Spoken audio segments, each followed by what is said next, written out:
Last December, the world saw a news coming out from Korea. A very significant event happened here, which was declaring martial law. As someone who had a long-standing interest in Korea, when you heard about this news, how did you receive this news? The first thing that I would say about this is when it came across the headlines, breaking news, there were many people who didn't know Korea in the way that I know Korea, who thought, oh my God, the country is now going into a full martial law and it's falling apart. And I said to myself,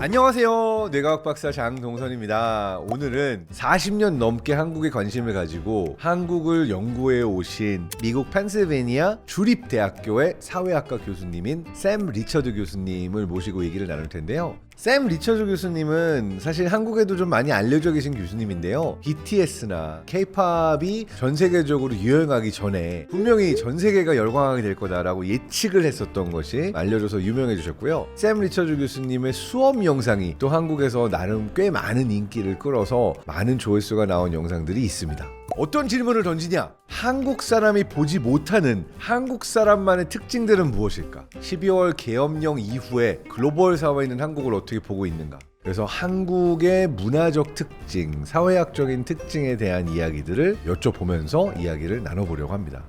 Hi Sam, good seeing you. How are you? Hi Dong-sung, I am doing very well. I'm feeling very energized having this interview with you. So you interact with a lot of different cultures, different countries, and with a lot of students. That means you must know a lot about the different cultures in the world, and especially about Korea. So the video of your class discussing what makes life meaningful got almost 5 million views in Korea. It was noted that Korea is the only country where people chose material well-being over options like family, health, friends, or society. So I want to ask you as a sociologist, why is material well-being so important for Koreans?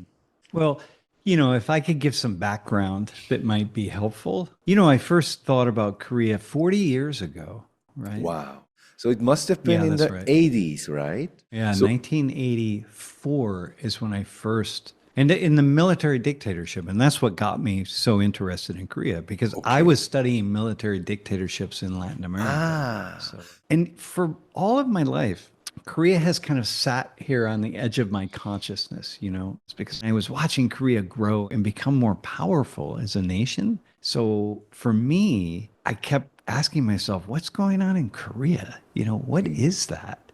And so by the time I finally got around to really more seriously studying Korea, which is probably about 8 years ago, that's when I first started talking about Korea in my class. So when Koreans answer that question, material well-being, what's really important? What's the most important value? So, you're going to interpret it as though individual Koreans are saying, hey, my material well-being is the most important. But it really is, they're answering it for themselves, but they're also answering it for all of the people around them. First, material well-being for Koreans means something different than it does in Brazil or France or India or the United States. Korea has a very different history, and material well-being is more strongly linked to material well-being for the nation as a whole than in many other places. So in so many other nations, people are not thinking about the good of the entire society in the way that they are in Korea. And I think I've learned about Korea that individualism doesn't exist in Korea without some connection to communitarianism. It's always connected, unlike in the United States. Okay, well, communitarian spirit, what that means is we're more likely to look at even our competitors and say, hey, we need to do something for the nation of Korea, for all of us. And it's easier to do in Korea than it is to nations in the West. Meaning to look at your competitor and in the end, sit down and say, if we don't do this, our nation's going to go away. So we need to do it. Sometimes I think in my country, we will just go right off the cliff. We will drive each other right off the cliff and say, yep, we don't care. We'll just destroy everything. But I think that's much less likely to happen in Korea. And when you think about Korean history, when I was born, it was a very poor country, right? And you think about the Korean War and you think about phenomenal growth of the economy. And coming out of that poverty, this is in part where that answer comes from. There's an interesting observation because I think these days, very recently, that communal feelings are breaking down very fast. Because what you can see is you have a lot of division. For example, Korea has the highest conflict between genders in their 20s or 30s. So I think probably in the history, I could agree with you, but very recent changes show more individualistic or let's say smaller communities or smaller group of people sticking together but not seeing themselves as a whole. Yeah.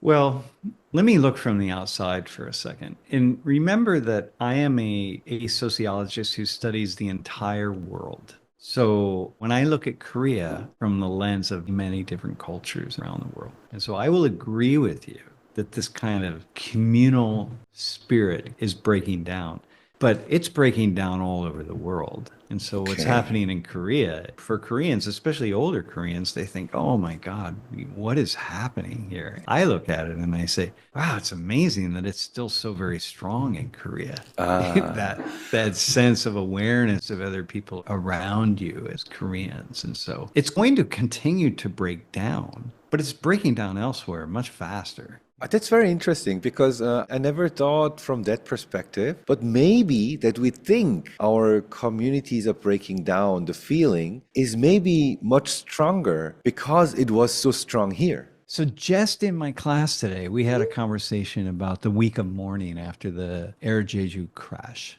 Okay, so I had my students talk about it. I had a Japanese student, a Korean student, a Saudi student, and then 2 Americans.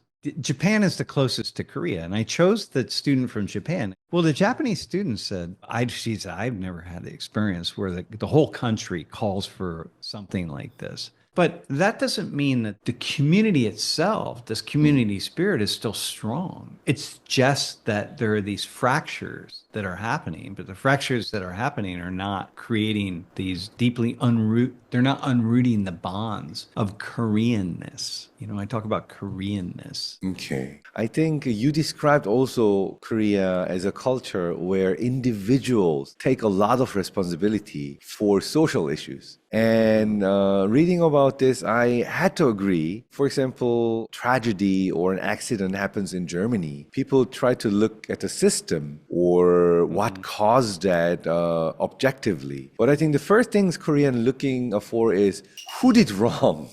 Who did miss his job or her job? I mean, who is a responsible person? So even for very big like disasters or very big issues, I mean, we very much look for individuals who should take responsibility.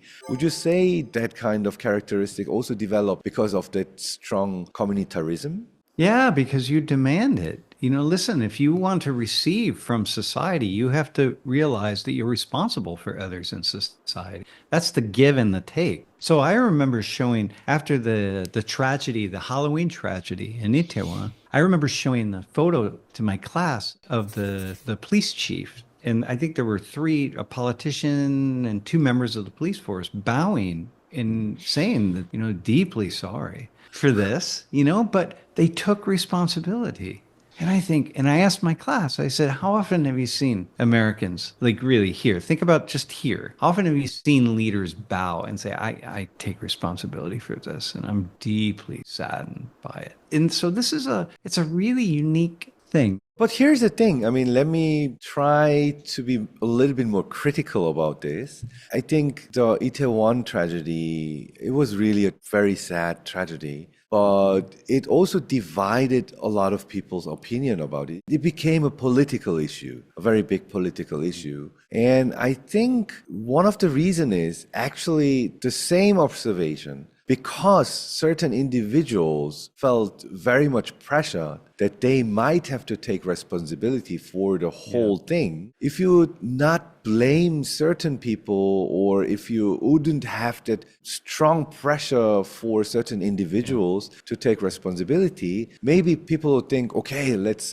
initiate change and let's make sure that these things never happen again. But since it became a very individuals taking responsibility kind of situation, many people rather wanted to escape and resisted change or actions. So that's kind of the dark side. How would you see that?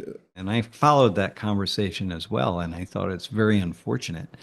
But sometimes, you know, and this is the thing about Koreans, right? You're very, very passionate people, and you're very demanding. And so you want to see right now, I need to see that someone takes responsibility. Okay, that's a good thing, but it leads to a consequence that is not so good.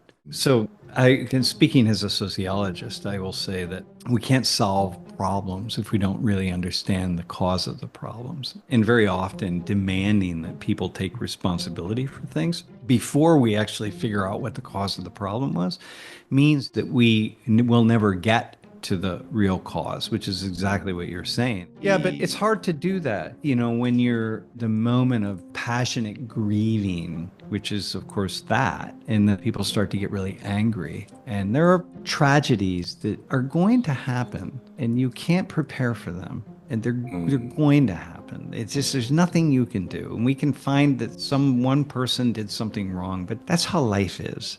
So this is a thing we accept the fallibility of human beings. So I'm also curious about observation you make on Korean culture, especially pop culture, like K-wave, K-pop. I mean, you were one of the first to predict that this K-culture will become much more popular worldwide, and now it is.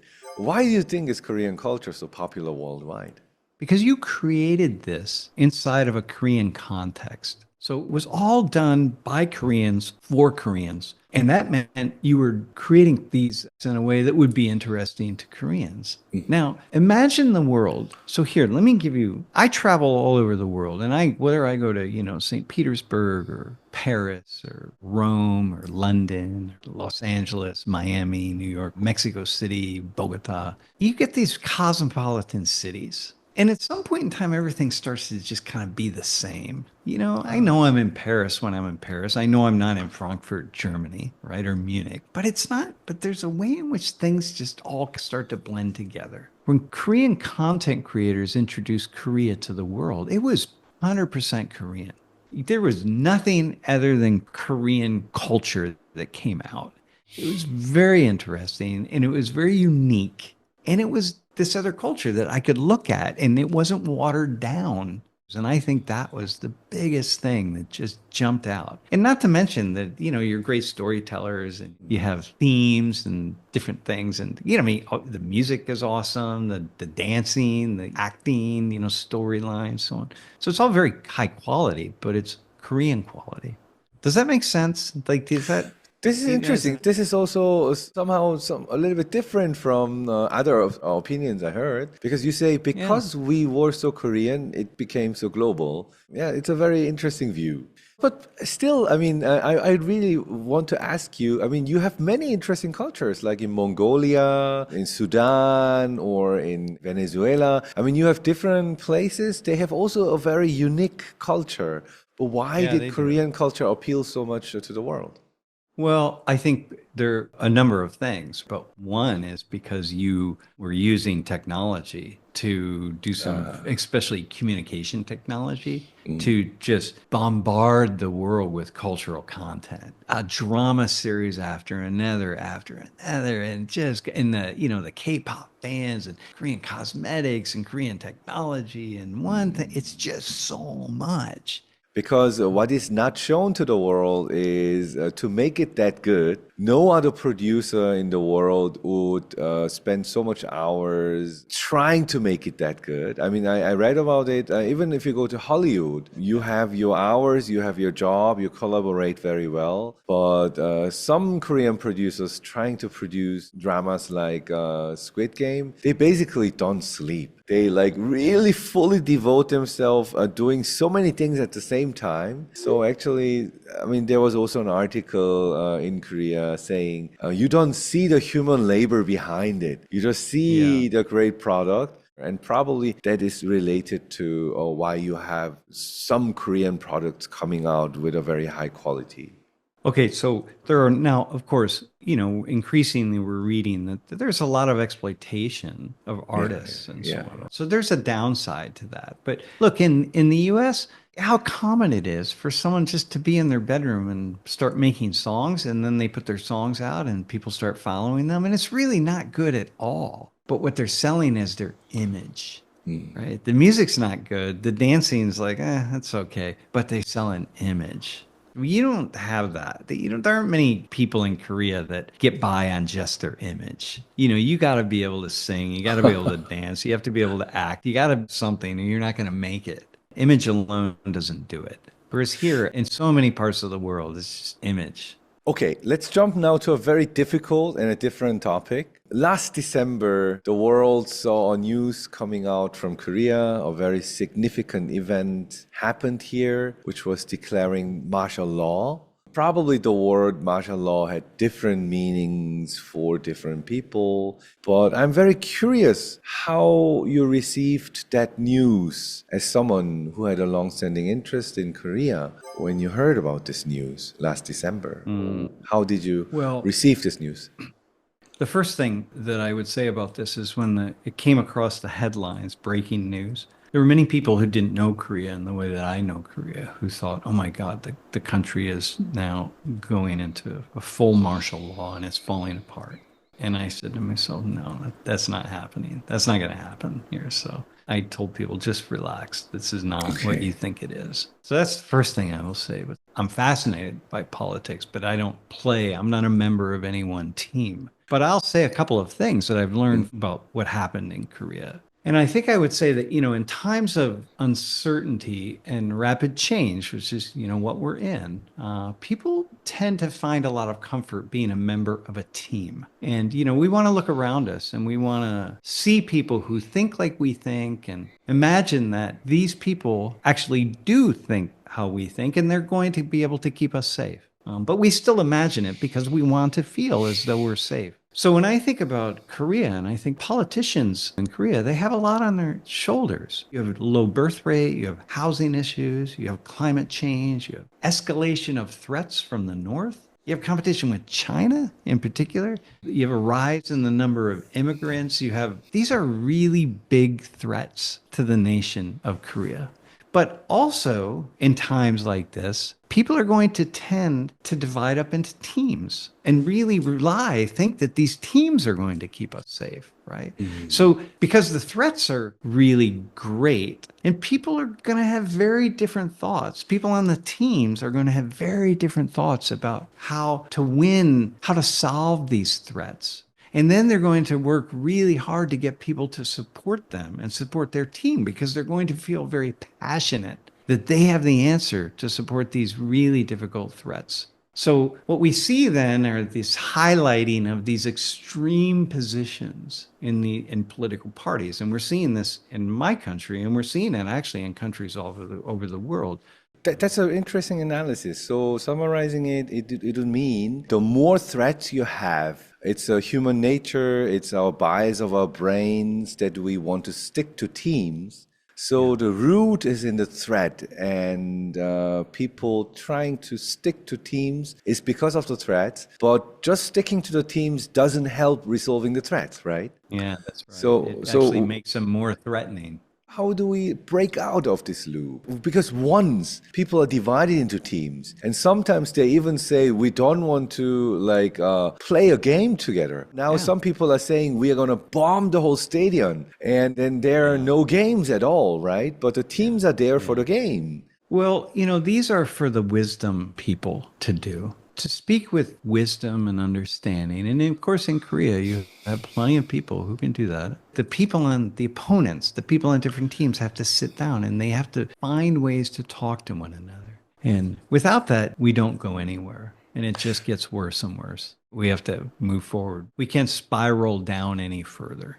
And then once the vision is there, then start to move those ideas forward. The ideas that they come to. You know, the beautiful thing about Korea, and you have a head start because you already have people who feel a connection to the country as a whole. You know, in my nation, we are so diverse and we are so divided that it's much more difficult. There are so many more of us that it's harder for us to even imagine a unifying message. But you can do that. So I wish I had a simple answer, but I know the answer is there. I love it how you actually tell Koreans so much positive stories about Koreans, which they themselves don't see. It's super nice, super positive. And I think the book you wrote, The Sweet Spot, is also a book you wrote for Koreans, not for the rest of the world, I heard. How did you come to think about such kind of book? Did you wanted to give Koreans this positive message so they can really think about themselves in a more positive way? Well, you know, I think the most important message is to live inside of the tension of opposites. And that's where we get to this thing called the sweet spot. The tension of opposites is really where living happens. For example, in different places about, I'm trying to push myself in some direction. You know, I'm trying to really open doors to make things happen for myself, to do new things, to create new things, to see a vision that I have come to life. All knowing that everything that I'm doing, this road that I'm going down, may not be the best road, that the best road might be this other one. So I go down this road and every door gets locked and it's locked and it's locked. And instead of being frustrated with that, the sweet spot is being at peace with that and then finding the door that does open and realizing, oh man, I could never have gone through this door had these doors not been open. So an example of that would be even me with Korea. I wouldn't be talking about Korea at all if 10 years ago, the door that I was really trying to open up in my life, I had something that I really wanted to do, and I worked so hard for many years to make it happen. And I failed, and I failed, and I failed. And it's only because I failed that all of these other things opened. And so here I am talking to you.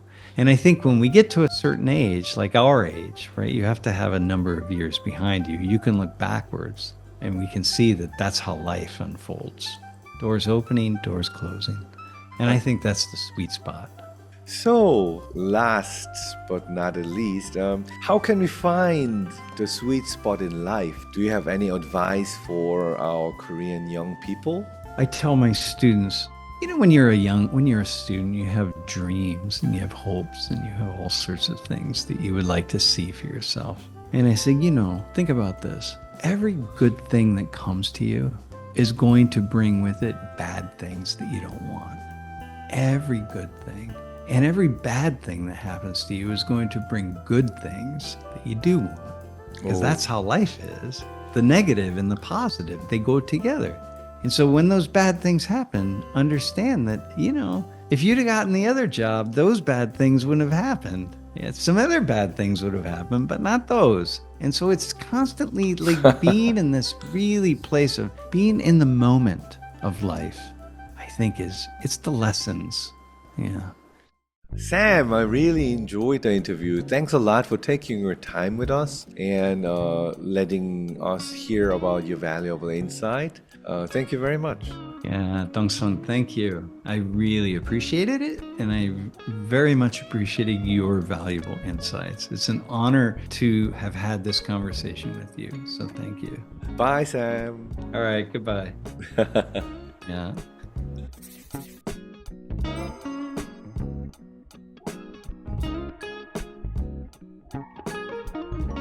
샘리처드 교수님의 스위트 스팟 이 책을 계기로 해서 오늘 인터뷰를 해봤는데요. 샘리처드 교수님께서 크나큰 애정을 가지고 있는 한국인들을 위해서 인생의 스위트 스팟을 찾을 수 있는 그 비법을 소개하시기 위해서 책을 쓰셨다고 합니다. 오늘 인터뷰에서는 시간 관계상 다 다루지 못한 어떻게 하면 조금 더 행복한 인생을 살 수 있는가, 그리고 우리만의 장점을 살려서 삶을 잘 살아갈 수 있는가, 이러한 이야기를 책에 담으셨다고 하는데요. 오늘 이야기 인터뷰를 보시고 궁금해지신 분들은 이 책을 한번 사서 읽으셔도 좋을 것 같습니다. 나는 어떤 사람일까? 그리고 내가 내 안에 가지고 있는 한국인의 특성은 무엇일까? 사실 저도 늘 궁금한 질문들인데요. 생각보다 한국 사람은 스스로에 대해서 부정적으로 생각하는 게 좀 크구나. 저는 긍정적이라고 생각했는데 질문을 던지면서도 제 스스로가 그러한 부정적으로 생각하는 부분들이 있다는 것을 깨닫게 해주는 인터뷰였습니다. 생각보다 괜찮다. 그리고 우리가 긍정적으로 잘하고 있는 것도 많다. 그걸 잘 살려서 앞으로 더 잘 살면 되지. 이러한 메시지를 여러분도 마음에 품고서 더 잘 되시기를, 행복하시기를 기원합니다.